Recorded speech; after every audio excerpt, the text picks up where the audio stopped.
Live across this big, brown, flat, mysterious, crazy country, it's Martin Molloy with Mick Molloy and Tony Martin. And today, yes, I'm afraid we're talking V-chips as we profile one Australian family who have put the chip to the test. Mick's got hold of one of them new orbital engines. He's running that up the flagpole. We've got another Rex Hunt shouting adventure, and we'll run a make on Li Jingyi, that controversial and muscly Chinese swimmer. As usual, we're playing Radio Gladiators and Beat the Beasley. We'll dip into the file marked Foolish Behaviour, and joining us live, the woman who's been romantically linked with Ian Turpie, Amanda Keller. Yes, it's all coming up on Martin Molloy, where... We're gonna do it. Give us any chance, we'll take it. Read us any rule, we'll break it. We're gonna make our dreams come true. Doing it our way. Nothing's gonna turn us back now. Straight ahead and on the track now. We're gonna make our dreams come true. Doing it our way. Well, that's for any members of the Chinese swimming team that might be listening today. It's Martin Molloy right around Australia with myself, Tony Martin, and this bloke here, a man who today has hit the big 3-0 on the exact same day Gough Whitlam's hit the big 8-0, Mick Molloy. Congratulations, Mickey. Well, he's got me in years, but I'm probably the wiser of the two. What does that mean? That you were born exactly 50 years after Gough Whitlam. Mm-hmm. Will the two of you be heading out on the town tonight? Mate, we'll be getting up to all manner of strife. Same day as Julius Caesar too, I believe. 11th of July, yes. So maybe me and Gough will hit the town in togas. All right. I want to see photos tomorrow. You, Gough, and Melissa George in togas. Yeah, forget that Quadro ball. All right. Now, what are you talking about on your birthday, Mickey? Well, Tony, there's a revolution going on in the automotive industry, and it's homegrown. It's the new orbital engine designed by our very own Ralph Sarich, who's been working on this for about 20-odd years now. That's a long time, isn't it? Sounds like a shed job. He's been knocking it up down the back shed, taking his time, and from the sounds of it, he's built it out of bits and pieces, just lying about John Johansson style. Because, Tone, the new orbital engine, the new automotive breakthrough is, are you ready for this? What? A two-stroke. Is it? It's a two-stroke. Oh, it's brilliant. Yes, I would love to have been there at the unveiling because expectations would have been pretty high. Decades of research and planning, billions of dollars invested. Everyone turns up to see their meal ticket for the next 40 to 50 years, and Ralph just takes them down the shed and whips the tarp off an engine he's removed from an old Victor mower to much oohing and ahhing from the assembled dignitaries. My word. A two-stroke engine, Tone. Sounds to me like Ralph's been pinching ideas from the Chinese space program. Are you going to buy a car with a two-stroke engine? I don't think you would. You'd probably have to start it like one of those old mowers. Oh, damn, won't start. Get out and push, you lot.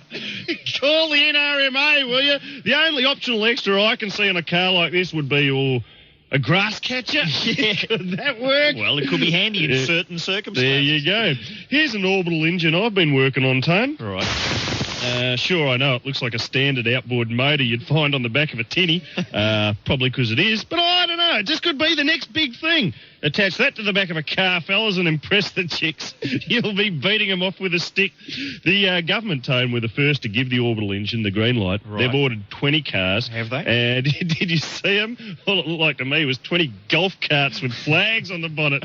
Well, maybe the people who put the cars together had found a chocolate cake out in the car park under a tree. I'd say that could have been the secret ingredient. And by the way, there is a birthday cake out in the car park. Oh, look out. Waiting for you after the show. Excellent. Excellent. I've already had a couple of pieces. I saw it beforehand. Right. Well, we'll follow my progress closely. I'll talk you down. 20 government cars, Tone. 20 government cars with the Sarich orbital engine, and I hope they give one to Jeff Kennett because I can't see him breaking too many land speed records in one of those jalopies. And I'd like to see one of them maybe pulling Johnny Howard's billboard of debt. Oh, yeah. Maybe with Johnny at the wheel in the little leather cap and goggles. Those magnificent men and their two-stroke machines, they go uppily up. Is that right? I think that's uppily it. Up. Up diddly. They went up diddly up initially. Then they had a rethink and they went down diddly down. If I remember the lyric correctly. Yeah, they were crazy guys. Well, there it is. I'll be queuing up down the showroom's tone for a Sarich orbital engine, because that's what I'm looking for in a car. Something that's got about as much grunt as the sex aid sitting in the top drawer. And that'd be, you learned from Alanis Morissette. I'm never quite sure when she's finished. She's on the two-stroke orbital engine herself, I think, at the end there. Yeah. This is Martin Molloy, and Mick, I've been looking for something to talk about in the papers today. What you got? Well, I'm sorry, but every paper I've opened is just screaming V-chip at me. The Age V-chip, the Herald V-chip, the Advertiser V-chip, the Courier Mail V-chip, Black and White magazine, the V-chip completely nude. But as the V-chip says, I was very happy with the pictures. They were extremely artistic and tasteful. Tell you what, I want a V-chip which turns off my telly every time some sucked-in soapy star starts blathering on about how, yes, I flopped the Norgs out for Black and White, but the shots were very tasteful and artistic. Wrong. It's just People magazine, celebrities and the nutty, except the pictures ain't in colour. But anyway, all of the V-chip stories today, there's so many of them, but the one that's taken my fancy is this one from Sydney's Daily Telegraph, in which the O'Brien family of Strathfield give the chip the thumbs up and detail which shows they would program their telly to black out. Okay. Right, so it's a typical Australian family, and they're just running a make, see what they reckon. Sure. Says Mrs. O'Brien, who has 5 kids between the age of 2 and 15, in the past, whenever the boys have watched Gladiators, they've become aggressive and started hitting each other. They don't watch it anymore. But 9-year-old James, speaking for the affirmative, says his mum's ban on Gladiators is unreasonable. I'd still watch them, he says, hanging from a light fitting in a leotard whilst bashing his mum's head with a Nerf bat. Gee, that can't be good news for Channel 7. Aren't kids the only people watching Gladiators these days? I think so. Much as the cameramen force their lenses, fear up the female competitors' clackers at every opportunity. I think it's only the little ones getting excited about this poor man's. It's a knockout. But check out this. The O'Briens have been given today's TV page from the paper and asked which shows they would program their V-chip to blank out, and I'll tell you what, there ain't much left. Oh, really? Not much at all. They've gone to town. They have. Firstly, they've crossed out every news and current affairs program, saying they contain scenes unsuitable for young children. That'd be those close-ups of Mike Munro's head. Yep. I'm guessing. Now, when I was a kid, we got told off if we weren't watching the news. But this average family is installing a device that says you can't watch the news, or Ricky Lake, ER, the Channel 10 movie, most of what's on SBS, Mighty Morphin Power Rangers, Oprah, Donahue, because the topic today, diet doctors show you the best way to lose weight, might promote anorexic values. The Simpsons, because, quote, the O'Briens are concerned about Homer's drinking. Hello, O'Briens. He's a cartoon character. I hope you're equally concerned about the brain damage Sylvester the cat must be suffering, what with all them safes that keep landing on his head. They're also programming out such shows as David Letterman, which they describe as naughty, and the young ones. Now, both of these shows come on around midnight, so they're not taking any chances. How do the O'Briens punish their kids? One more comment like that, son, and you'll be sent straight to bed and forced to watch telly. Your television-denying privileges are revoked, young man. You want me to turn on Donahue? Believe you me, you'll be completely anorexic within a week. Get out of that atmosphere now. And look at this. They're even blocking out Great Crimes and Trials of the 20th Century, which comes on at 2:20 in the morning. Jesus. So the kiddies can't see it. Oh, no. They might be downstairs secretly at night. But as far as I can tell, the only person in the O'Brien family who's going to be up at 2 in the morning is Dad, painstakingly programming his next day's V-chip, having checked out and evaluated every single show on the TV week. He'll last about 3 days, I reckon, before he just chucks the TV out the window. And you know what? There's your simple and foolproof low-cost TV censorship system. Just open your window and give your telly the V-drop. And I've just been having another close look at this little V-chip plan that the O'Brien family of Strathfield, New South Wales, have got together. They've, in case you're just joining us, it's a typical family who have outlined which shows they would block out from tonight's telly if they had the V-chip. And it's like about 7 hours' work with the old V-chip and instructions, getting rid of most of these programs. What are they left? What can they watch? Was there anything? About the only show they've left is the footy show. The footy show. That's the Sydney footy show. So that's Sydney footy football. That'd have to be one of the most violent confrontations I've ever seen. That's two teams of fully grown men running at each other. Yeah. You can hear their heads smashing. You know what I mean? They actually form a scrum and go each other. That's all right, is it? And you've got blokes dressed as women. You've got Mahatma Coat as Fatty Vorton. Is that suitable for young'uns? Is that a role model? Mahatma Coat? Is he going to, navigate your very sensitive children through those formative years? They don't want them watching The Simpsons. That's no good, but they don't mind Mahatma Coat. Yeah, Form your own conclusions, listeners. And I tell you what, Mick, let's find out what's on the telly right now. And now it's time for another Rex Hunt shouting adventure. G'day, folks, and welcome to another Rex Hunt shouting adventure. And this week, we're visiting a part of Australia, this vast and beautiful untamed country where the shouting opportunities are good and plentiful. The Kimberley, the northwest heart of this great, big, beautiful Australian landmass we call Australia. It's just magnificent. So join me in the Kimberley, the last great shouting frontier. And as for this intro, yibbida yibbida, that's all, folks. Still got another 10 seconds to fill, Rex. Oh, okay. Australia. It's big, it's vast, it's untamed, it's part of our heritage. It belongs to all of us. It's great, it's magnificent, it's Australia. 2 more seconds. Magnificent. And clear. As we headed deep into the Kimberley, I paused to reflect on how this great, untamed, vast land is some of the most beautiful country in the world. And it's ours, Australia's, as they say in the classics. And I knew that if I was going to go for a big shout in this big, beautiful part of Australia, I'd need a guide who knew where he was going. And that's where Quiet Barry comes in. As for this link, yibbida yibbida, that's all, folks. G'day, Barry, mate. G'day, Rex. Oh, he takes no prisoners, he leaves no food on the plate, as they say in the classics. Let's go, Rex. Yep, it's time to get shouting. As for this bit of the show, yibbida yibbida. Well, here we are, folks, in some of the most beautiful country in the world, to coin a phrase.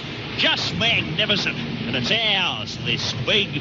We're here, Rex. Yes, mate, the rugged, untamed northwest. Vast and largely uninhabited.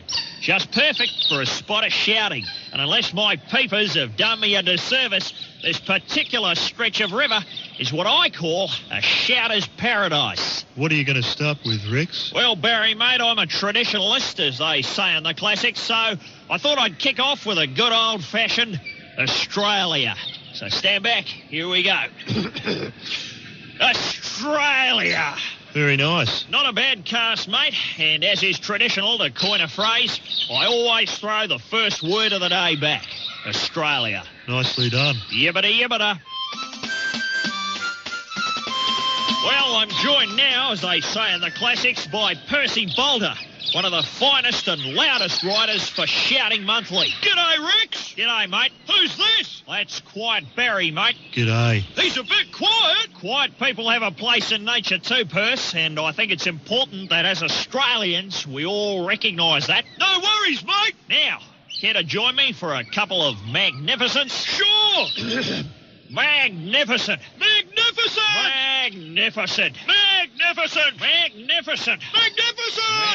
Magnificent. And as we stood there in one of the most unspoiled, virgin, shouting regions in this beautiful land we call Australia, Quiet Barry was finally moved to join us. Well, folks, that's all we've got time for, as they say in the classics, to coin a phrase. So until next week, yibbida yibbida. Will you please stop saying that? Oh, beautiful bit of shouting, Barry. Fantastic. At least a 3.5 to coin a phrase. Magnificent. One for the record books. Kind of Phillips, completely Frankie J and sacred here at Martin Molloy, where Amanda Keller is. Something to sing about, isn't it? I feel naked and sacred. Yeah. I'm going to tell the world in song. Well, if you want to burst into song, Mickey... I've already had a go at those magnificent men in their flying machine with tragic results. All right. Well, Uppity up, down diddly down. no, up diddly up, actually. See, you got to know that to get your pilot's license these days. That's one of the questions. Right. It's up, Diddly up, yes, and down.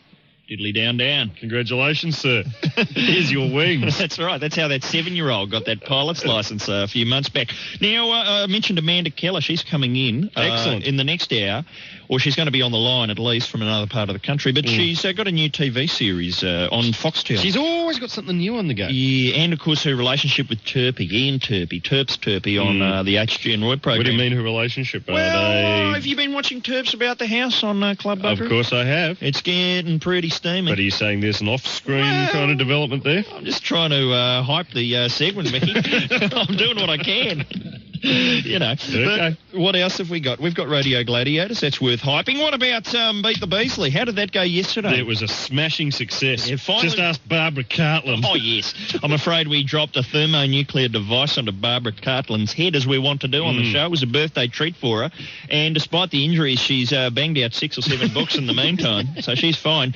Also, can I just turn my attention briefly to China, Mickey? China, where men are men and so are members of the female Olympic swimming team. Have you seen these pictures of Li Jingyi? Oh, yeah. In today's paper? You know, she was on the shortlist for the new Batman film. I don't know if you know that. No phony plastic muscles required.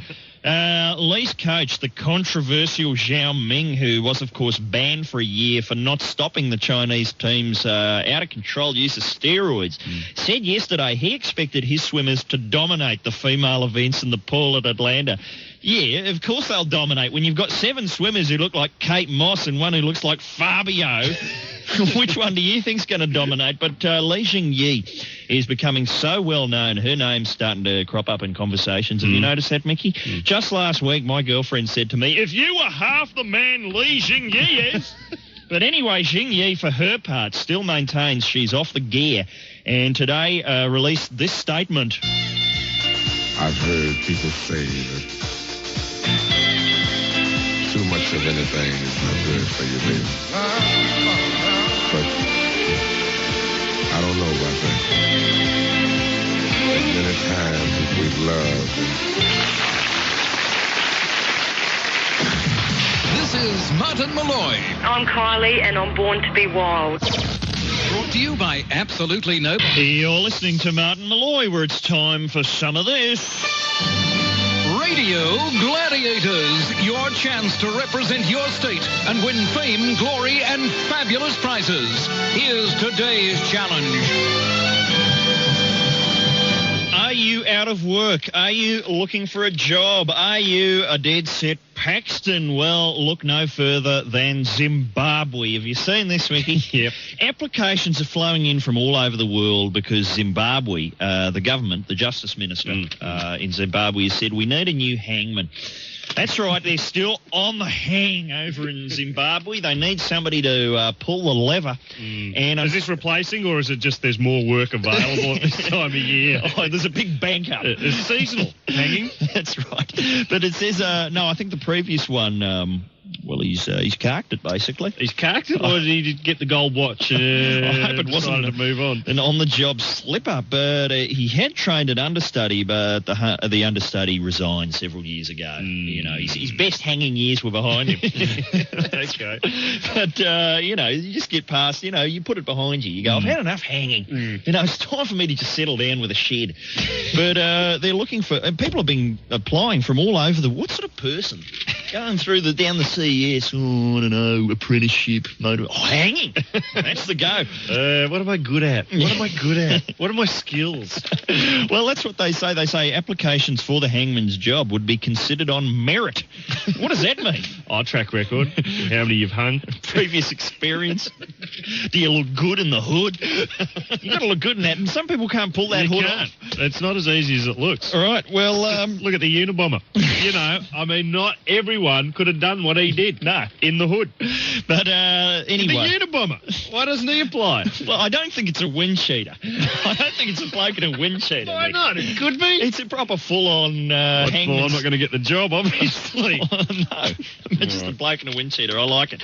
But hanging is the big winner, I think, at the end of the day. We're not talking about hanging today on Radio Gladiators. We're just talking about, as we have before, unusual jobs. We want you to call us up if you've got an unusual job job. Last time we did this, I think the winner was the mascot for the Geelong Supercats. Correct.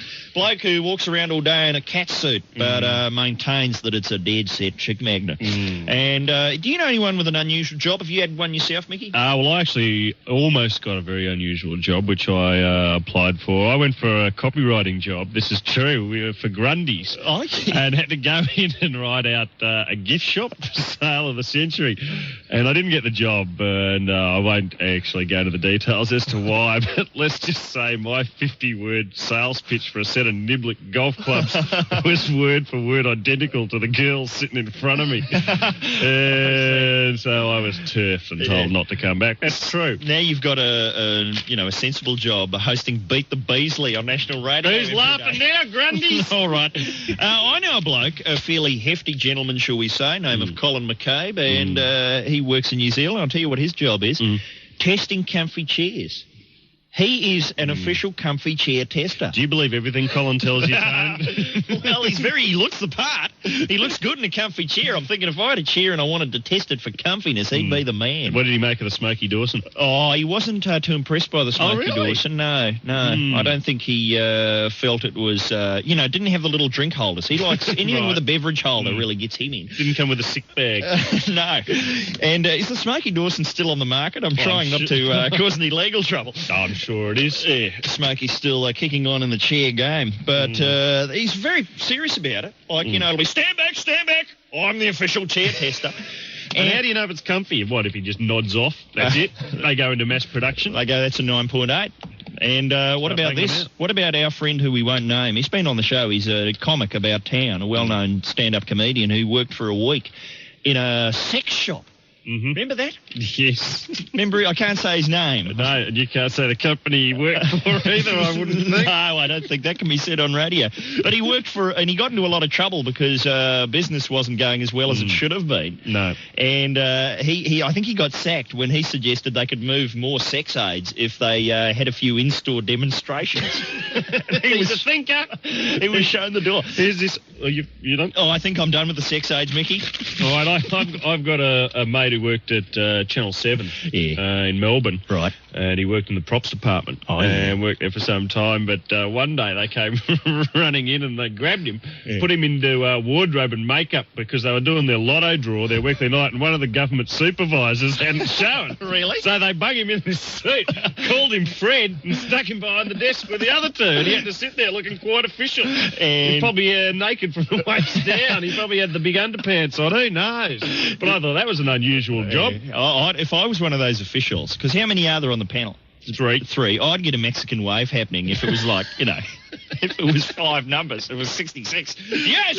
All righty, that's what I'd like to see. But we want to hear if you've got an unusual job. And do we have a prize? Yes, we do. Listen to this. Tickets for you and a friend to see John Farnham live in concert, a Martin Molloy T-shirt, and you'll go into the draw when tomorrow Mr. Copperard himself will reach into the barrel and send somebody and a friend to the new 4-star Port Douglas Treetops flying Ansett Airlines staying 7 nights. Call us if you've got an unusual job. 1-800-657-657. Earl, today on Radio Gladiators here at Martin Molloy, we're simply asking you to tell us about your unusual job. Now, we're talking real jobs. We had a lot of people calling up going, yes, I'm Batman.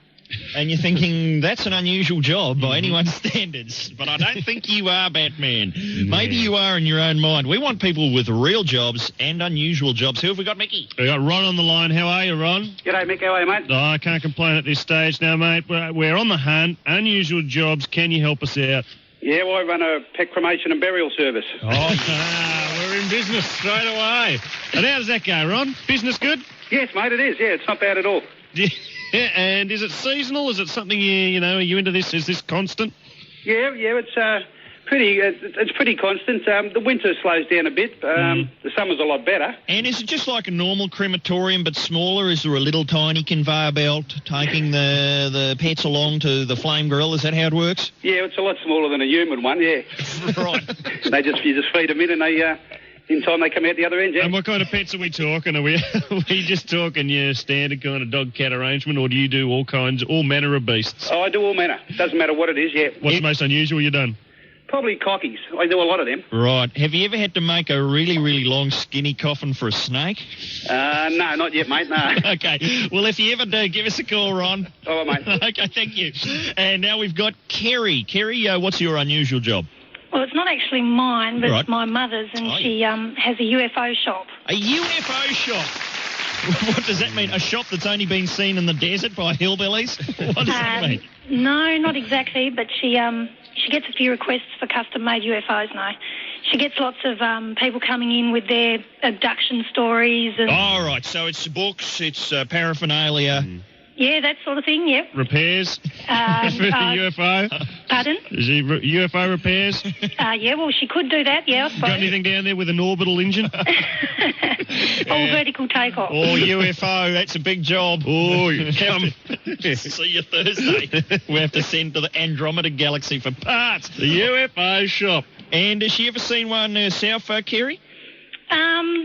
She tells me she has, but I'm a little bit sceptical, so... All right. Yeah. And does she bring her work home with her? No. All right. Okay, thanks, Kerry. That's a fairly unusual job. I like it a lot. A UFO shop. Have we got Andy with us? Andy? Hey, And, what's your job? Oh, dear. We've lost Andy. He's gone down the gurgler. And any idea what Andy's job was, Emma? He was Furniture estimator. Furniture estimator. Furniture removalist estimator. Oh, well, that's not that unusual, is it? I reckon he's been on there going, oh, bloody hell, UFO shop. I'm out of my league. Cremating pets. Moving furniture ain't that unusual. All right, thanks, the invisible Andy. Have we got Nathan with us? Nathan, you there? Yeah, mate. You've got an unusual job? Yeah, castrating cattle, mate. Castrating cattle. And do you bring your work home with you? No, mate, no. And how'd you get into that caper? Was it just something that caught your attention down the CES? Jackaroo course, mate. Right, okay. Jackaroo course. Yeah, Mount Isa. At Mount Isa. And what did the Jackaroo course entail? Is that 3 years of intensive training? Where you just go up and lop the knackers off a bit of cattle? No, I went for a year, mate. Just riding horses 8 hours a day. Right. And is it hard work? I mean, are you sweating at the end of a Yeah, day? you do, mate. Yeah, you do, yeah. And how many would you get through in a day? Is that castrating cattle, mate? Yeah, castrating cattle. How many would you lop in a day? Typical working day. 300 head of cattle, mate. 300. Whoa. 300 head of cattle. And where can you go? Where are the prospects for advancement in this particular field of endeavour? Not much places, mate. Okay. All right. You'll be castrating calves till they don't come home, I imagine. All right, thanks, Nathan. We've got Lisa with us now. Lisa, is your job any more pleasant than Nathan's? A little bit. It wasn't my job. It was my sister's. Right.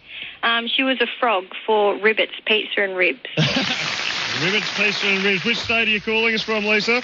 I'm from Melbourne, but I lived in Brisbane when she was working there. All right. Yeah. And what were her duties? What did that involve? She had to jump out in front of cars and try to get them to stop to come into the pizza shop, but she actually got hit by a car, so she doesn't work there anymore. Oh, dear. But people be going past. Jesus, those cane toads are getting big up here. Mind you, I tell you what, maybe Ribbits could use Dougie the Pizza Boy for their commercial. They could do. Keep him right at home. I see. Oh, dear. And what does she do now?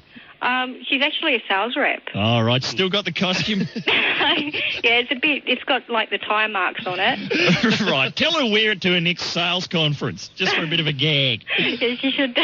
All right, thanks, Lisa. And finally, I think we're going to talk to, who is it, Mickey? It's Paul. Hello, Paul. Hi, guys. How are you? Good. What you got for us in the way of an unusual job? Oh, I've done some strange things in my time, but this one's pretty embarrassing, so keep it to yourselves. Sure. I actually work for a tissue and paper manufacturing firm, and I actually test toilet paper. Oh, do you? Now, keeping it as tasteful as possible, Paul. Yeah. What sort of, go a bit more specific. I mean, is there a bunch of you in a room? Is it a whole lot of cubicles and just a whole lot of testers going 3.4, 9.8 down here? Oh, that's a top bit of toilet paper. Well, there's actually a couple of cubicles, one for male and one female. Yeah. And they send us in with a bowl of curry. Right. And away we go, and we test the thickness. Is this... You're having a lend of us now, Paul. Are you having a lend, Paul? real? No, not at all. Is this for real? This is for real. You're going to have to confirm it. They send you in with the curry, do they? No, not quite, but we do test toilet paper. All right. And, so you spend all day bending the elbow. That's right. And have you ever had a situation where you've been home and run out and had to call for somebody to bring you a TV week? No, I've never been in that situation. Have you ever just thrown open the door of your cubicle, stormed out and gone, this just won't do. Must try harder. All right. No, but it is a fact. Okay, if that's for real, I think Paul might be our winner All today. right, yes. Okay, that's certainly an unusual job. And do you get a lot of stirring from your mates about that, Paul? I sure do, mate. Okay. Probably even more now, but I tell you what, you can throw it back in their face because you've gone into the draw for the trip to Port Douglas, which we'll be drawing tomorrow at this time. And you've also got yourself, of course, the tickets to see John Farnham and the Martin Molloy T-shirt. Oh, fantastic. And if you don't like the T-shirt, just take it out back for a damn good testing. With our good wishes. Okay, thanks for taking part, everybody who had an unusual job today. And we'll be back in the next hour with somebody who's had a series of them over the years, Amanda Keller. And in this hour of Martin Molloy, Beat the Beasley, our answer to Twister. And next up, we're making contact with Amanda Keller. Dreams here at Martin Molloy, where it is officially the second hour. And let's welcome our guest. We haven't spoken to this person for quite a while, Mickey. You'd know her from her handy hints and her work with Andrew Denton. She's a recent addition to the cast of Terps About the House on the ABC's Club Buggery Saturday nights. And she's about to boot off her own show called The Hub on Foxtel and Galaxy. If the satellite is in position, we should be able to say hello to Amanda Keller.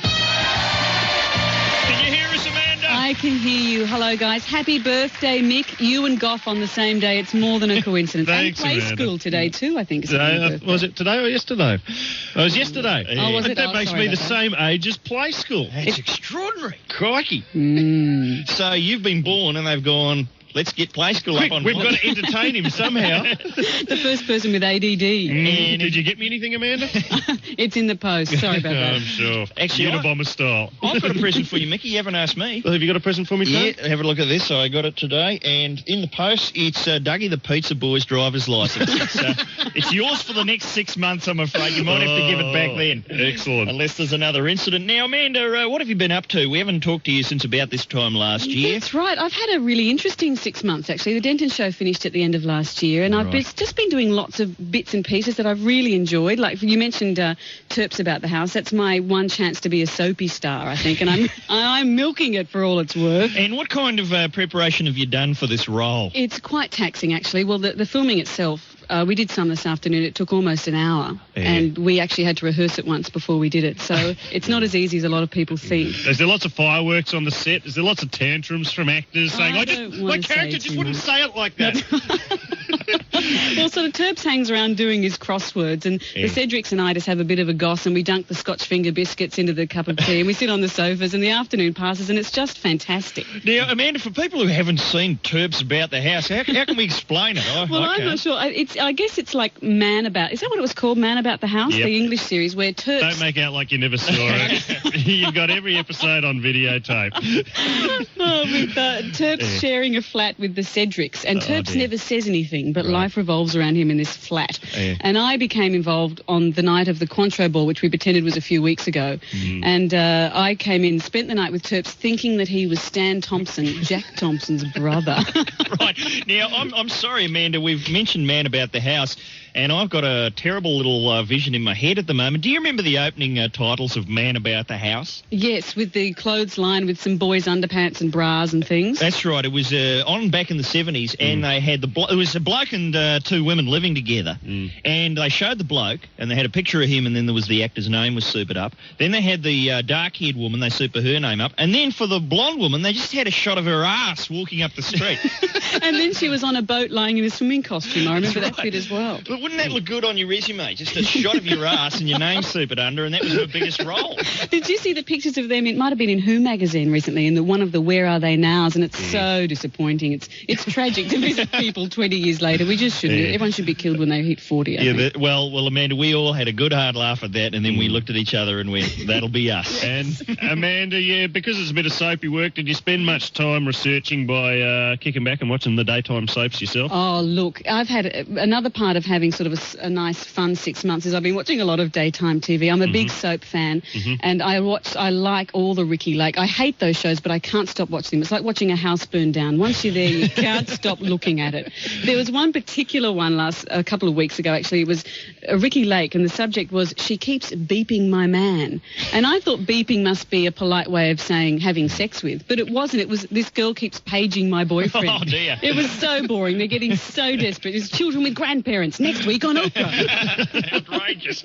And will you be programming your V-chip to get rid of that kind of stuff, like that family in one of the papers today? Oh, if only I could. I don't quite follow how the V-chip can possibly work. Is it something you have to program every day? Because according to this article, the way I work it is you have to get up in the morning real early before the kids, check the TV week, work out every possible program that might have a bit of, nudity in it and violence, and it's like setting your video about 1,000 times in one morning, isn't it? And then the parents come home and just watch all the stuff that's been barred during the day. That's banking up. Crimp your television set. That's my advice. And, Amanda, can we ask, I know you probably don't want to reveal too much behind-the-scenes stuff, but what is Ian Turpie like out of work hours? Actually, Ian is an absolute delight. He is such a nice man, and he's got this beautiful sort of baritone voice, and he sort of plays this stupid old lush on this show for Terps About the House. He's always wandering around with love bites and looking slightly drunk, but he's such a nice guy. Has he made any comment at all about the baby John Burgess affair? No, but John Doyle, HG and Roy are absolutely appalled, and they've mentioned that a number of times. I mean, what's Tony Barber thinking of? Well, you just tell Terps from us, don't touch the mo. Leave it alone. Yes, well, exactly. That's where it all went wrong. And how is that close up? Amanda? It's larger than life? Is it everything you'd imagine? Life, and it's clean. You ever had to go up and tell him he's got something stuck in it? No. What's he got in there? We're only pretend kissing, okay? Next time you see him, go up and just get your fingers on either end and give it a good hard shake and just see what falls out. A couple of starlings. An old tyre. An engine block. All right, well, enough Terps mode talk. Dear. Amanda, we want to talk about your upcoming show on the paid TV, whether you want to or not. And I'm thinking of growing a mo. It's obviously a sign of success on TV. Oh, that'll get people forking over the subscriptions. We'll talk about that next, or talk about it if we prefer, next on Martin Molloy. Closer to free. That's from Party of Five. Of course, it's the Bodines here at Martin Molloy, where in another part of the nation we've got Amanda Keller. Can you still hear us, Amanda? Sadly, I can. Now, what's the story with paid TV? You've joined the roster of stars and celebrities who are getting involved in Foxtel and Galaxy. Look, they're all lining up. I saw Joe Bailey in the makeup room at Foxtel the other day. Really? It's action-packed out there. What's she working on? She's working on an entertainment program on the Fox channel, I think. She's hosting it with Mike Hammond. Yeah. And I saw her without her makeup and she still looked gorgeous, so I wanted to kill her. Right, and what about yourself? What are you sitting on? The Hub. Tell us about the Hub. Well, it's on the Arena channel, as you're saying, and they're hoping that the Arena channel will sort of be the arts entertainment channel. And we're hoping to make an acerbic, slightly black entertainment program that looks at movies and TV and popular culture in general. And so we'll look at things that are very important and things that are completely throwaway and frivolous. So we're hoping to cover stuff that just makes us laugh, really. So you're going to be front and centre in the hosting position? I'm in the hosting position, that's right. I get to have the camera on me. And have you got any exclusives you can give us a bit of a lead into? What? Oh, look, it's 2 weeks. We're on air on the 30th, on Tuesday the 30th of July. That's our first show. So, look, I don't want to say too much because that rascal Ray could be listening and could, pip us at the post. Is that how it works? And what's the general vibe around the Foxtel building? Because because when me and Tone, I think the head office is in Sydney, and when we were there, that was a huge kind of wharf-like arrangement. They had big plans. Was all that space, is that for your show? I mean, what's going on there? I don't know how many shows are being made there, but I've been in and out there for a couple of weeks, and I think I've seen the same person once. There's a huge numbers of people there, but it's a huge wharf arrangement. Someone was saying that apparently Paramount is set up like that in the States. So if it works for them, it'll work for us. And when you walk in the front door, is like your picture really huge in the foyer, 9 do with Ray. I wouldn't go that far. I still have to sign in when I go there because I think I'm a visitor. Okay. I hate that. And do many people, what are the figures? Do you know how many people have signed up for the pay TV so far? Well, I don't know, but I think it's growing. And I hadn't actually thought that much about pay TV before this. And I must say that a lot of the shows I'd been offered all seemed pretty much the same, and they're all trying to please everyone, whereas at least pay TV, you can please no one, but you can actually make something that doesn't have to be bland and appeal to everyone. You can do something with a bit of an edge, which is why this show appealed to me. So I think that with more Australian content like this and the best of overseas content, for example, the Arena Channel's got lots of the good English comedy shows and lots of Channel 4 stuff from England, I think we'll get more and more people subscribing. Man About the House, is that? I'm hoping. I'm hoping for a Man About the House channel, and I'm sure there will eventually be one. And the Ropers could get there too eventually. I hope so. And because it's on pay TV, does that mean you're allowed to just swear? Are you allowed to come on and it's Amanda Keller wandering onto the set with a fag in one hand, a beer in the other, and talking up a blue streak? Is it like that? Well, I don't know yet. I'm hoping that I can stretch the boundaries that far. Apparently we can get away with a bit of nudity, not mine, but in stories and things. So it's a V-chip-free zone. It's a V-chip-free zone. We can just go for it. And sadly, I'll probably still turn up in a dressing gown. Right, and we must ask about, one of your previous projects, the much-missed Denton program. Yes. What's the story with Andrew Denton? Nobody's seen him for a while. He's like the Bigfoot. He's been photographed running through a forest, I think, recently. Nobody knows if the photo is authentic. He's gone all reclusive. Is he sitting at home building a huge, unwieldy aircraft in his shed? What's he doing? I think he's probably making the Eiffel Tower out of paddle pop sticks. But he's good. I saw him the other day. He challenged me to a game of tennis. We had a game of tennis earlier in the year, and I pulled a muscle in my leg, and the day ended with him piggybacking me to my car. It was a very bad look. And I spoke to someone recently who'd played touch football with him, who'd pulled a muscle in their back. So I think Andrew is the Antichrist on the sporting field. Did you give that bloke a piggyback home? Maybe that's where the problem started. I'm not sure. I'd like to have seen that. Yes. I can't help but notice we were saying that, Baby John got the dick after he lost the mo, and, suddenly when Andrew decided to change the hair colour, we just knew his days were numbered at Channel 7. Well, he's got his little beard now. Have you seen him with his beard? He's got like a little Elliot Goblet beard, and it actually really suits him. Yes, he's changing his name to Andrew St. James. That's what I've heard. Going on the road, getting people to play chicken. All right, well, Amanda, all the best of luck with the hub. Well, thank you very much. And all the best of luck with your endearing relationship with Ian Turpie, and I hope it develops into a kind of Melrose scenario. Oh, we can only hope. And the love bite's deciding to fade already. All right, and of course, Club Buggery can be seen Saturday nights on the ABC at 9:30. Thanks for talking to us, Amanda Keller. Thank you. Down here at Martin Molloy, and what better way to introduce... It's time to play Beat the Beasley. Here's how it works. Mick and Tony have commissioned the nation's finest designers, engineers and craftsmen to construct several frighteningly lifelike replicas of federal opposition leader Kim Beasley.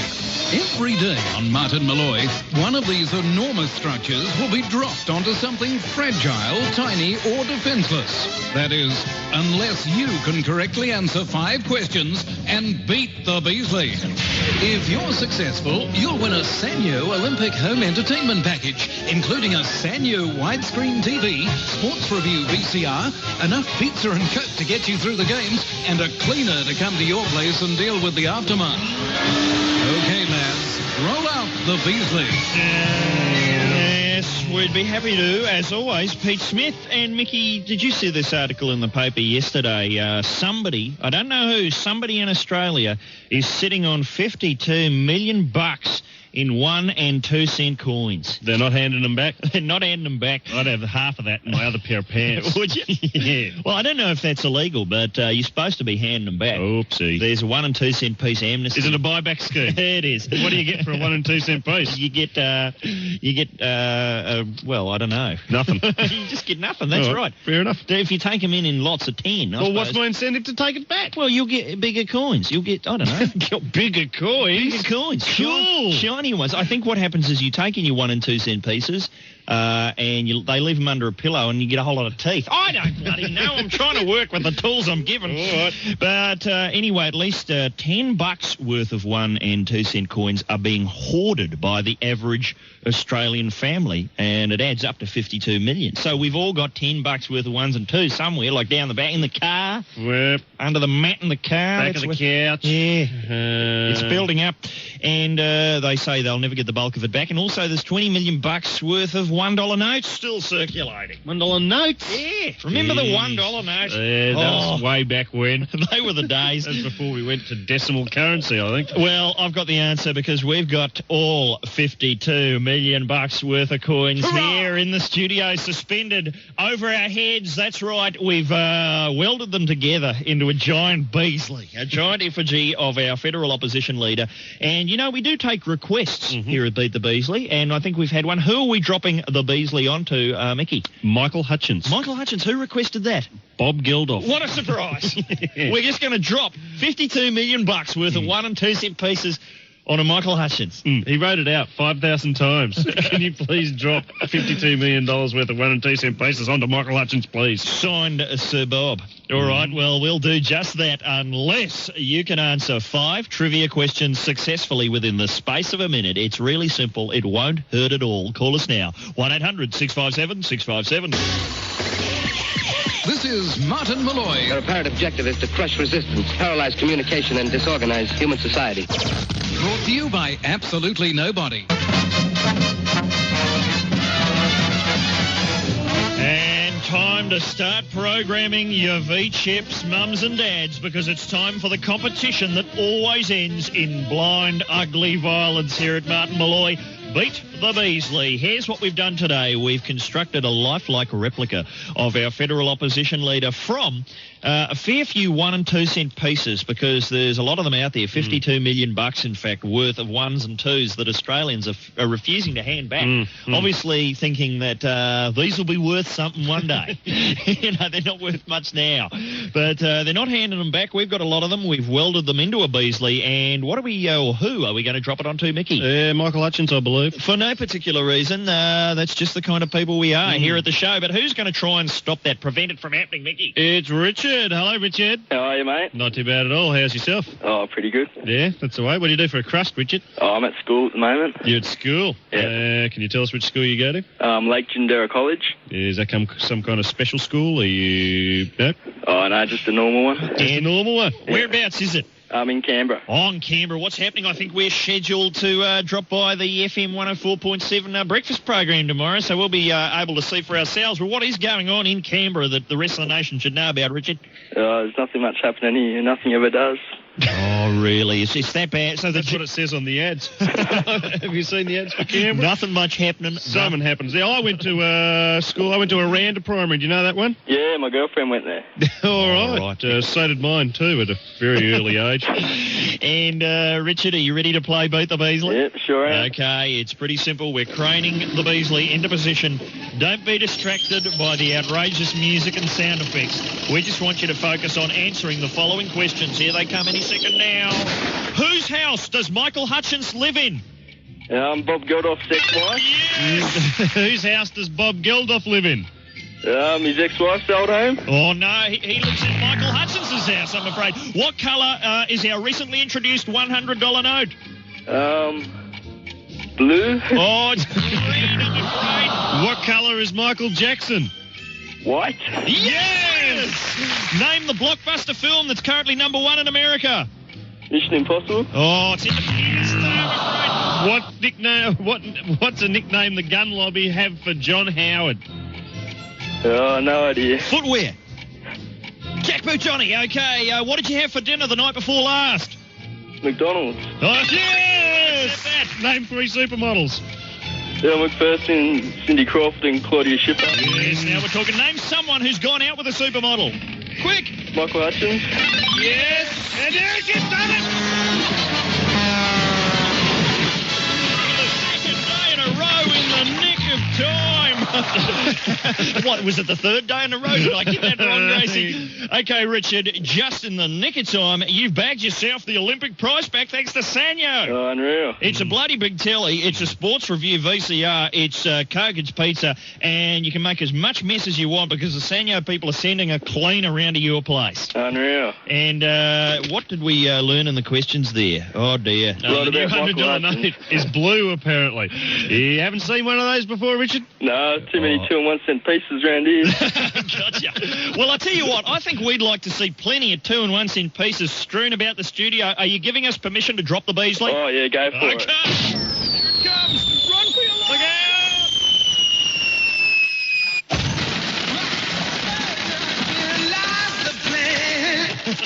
Yes, there you go. Get yourself back to Bob Geldof's place, Michael. Thanks for playing, Richard. Thanks, Richard. And we'll be back to Beat the Beasley once again tomorrow on Martin Molloy.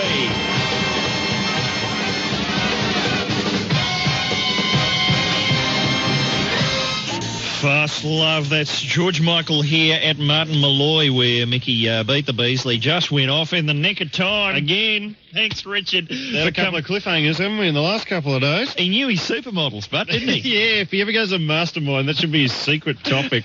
We could have said name 20 supermodels and he would have got them all. And what did he get wrong? Well, fair enough for the $100 note. You don't see many of those about. And what was the other one? I think, yes, got the colour of Michael Jackson correct. I don't think anyone would argue that he's white. And name the blockbuster film, Independence Day. It's in the news today. It's already the biggest movie of all time, apparently. Right. It's Martians, it's aliens, it's death rays. It's a public holiday. That's right. It's aliens invading, everyone getting the day off. I've made one. It's called Queen's Birthday, Tone. Watch out. It's going to blow this one off the screen. Terrifying. Everyone's stuck in traffic for 2.5 hours. Tension, suspense, heated arguments. What about the shorts? I've seen the shorts for Independence Day about 7 times in the last 6 months. And without a fail, every time you see that shot of the White House exploding, the audience just erupt into celebrations. It's just, I've never seen such a crowd-pleasing image. No. And it seems to have worked. But you know what? We can come up with our own movie blockbusters right here at Martin Molloy. From the producers of Twister comes the latest action blockbuster dealing with inclement weather conditions. Batten down the hatches and prepare to be caught up in a stiff breeze. Hey, I'm going down the shops. You want anything? Oh, I wouldn't go out there right now. Why not? There's a bit of a stiff breeze. Really? Yep. Have a look at the washing on the clothesline. Right, you're right. I might leave it half an hour. Well, that washing will be dry in no time. When a stiff breeze comes to town, ladies wearing skirts had better watch out, or when they're walking down the street, other people might get a glimpse of their bottom. And it's no picnic for the gents either. Jeez, that breeze has picked up. You're not wrong. Greg, look out! Your hat! What the? Oh, my hat! Quick, chase it! It's gone, mate! It's gone! The hat! Damn this stiff breeze! Damn it to hell! The forecast said cloudy in the morning, clearing to sunny and fine in the afternoon. But it never said anything about a gentle breeze that just didn't know when to stop getting fresher. Hey, mate, you got a light? Yep, sure. What's the problem? It's the damn breeze! I can't light it! It won't light! Yeah, I'll cut my hands. It's not gonna light, I tell you! It's not gonna light! Unless you've got a pretty reliable Parker, you won't want to be caught in the eye of a stiff breeze. Coming soon to a theater near you. Hey, buddy, just wait a second while I take a whiz on this tree. Yeah, you sure that's wise? There's a bit of a breeze about. Shouldn't be a problem. Dave, hurry up, it's picking up. Yeah, I'll be done in a... Oh, God! Oh, Jesus! Oh, Dave, you're into the wind, Get it off me! Get it off me! That's the Gin Blossoms, winding up today's Martin Molloy. And, Mickey, as you know, sporting shooters, they're a responsible lot, and they're being unfairly treated by our new gun laws. Nobody's denying that. However, listen to this story from today's paper. This is in Melbourne, possibly in Geelong, I think. Yes, indeed. A sporting shooter who left 7 pistols on the top of his car and drove away, allowing them to fall into the hands of children and criminals, has had his shooting licence cancelled and his remaining rifle seized by police. So this is a bloke who's got a licence. How do you get a licence for 8 guns? Who needs 8 guns to get a He's rifle? a sporting shooter. He must be an octopus. He's got all 8 going at once. What is the sport that requires 8 guns? Ice hockey? I don't know, but he's been described as a bloody idiot by the Victorian Police Minister, and they love any opportunity to say bloody idiot in the Victorian Police Force. But apparently he'd had a bit of an argument with the wife, a minor argument, a minor one. He had 7... Hence the guns were out. That's right. Only 7 for a minor argument. He's driven off and, Raising Arizona style, realised, the stuff on the roof's gone AWOL. Oopsie. And it's gone missing. And, of course, Sporting Shooters Association of Australia president and also, I think, the leader of the new More Guns, Less Homosexuals party, Ted Drain, has said that if someone in his club had done this, he would have had his membership suspended for 3 months. That's teaching him. That'll learn him. 3 long months without your 7 guns. Well, I know it's hard, Tone, but I mean, you've got to make an example of someone. That's right. There's this, he noticed, the bloke in question noticed the satchel carrying the uninsured guns was missing when he pulled into a petrol station. I was thinking that's when it occurred to him. He had the balaclava on, he was ready to go, and he's going, now where? Oh, no! I've left them on the roof. And but Ted Drain's going to take his licence away for 3 long, hard months. And, Mickey, I had a fantastic experience last night round at the house. The actual sink was all blocked up, so I went down the 7-Eleven, got something called Drano. Have you tried Drano? No, I haven't. What you do is you pour it down into the sink, and you listen for a while. You can just hear a lot of gunfire, and get out of here, you poof! It clears the drain in no time. A bit of Drano action. All right, time for us to sign off and look out for 7 stray guns belonging to a responsible sporting shooter. If they're in your street, hand them in, kiddies. And we must go. Please join us in congratulating our guest, Amanda Keller, and all our gladiators. We'll be back tomorrow with comedian and empty pocket Matt Parkinson. So until then, remember, if you can't say something intelligent, come talk to us.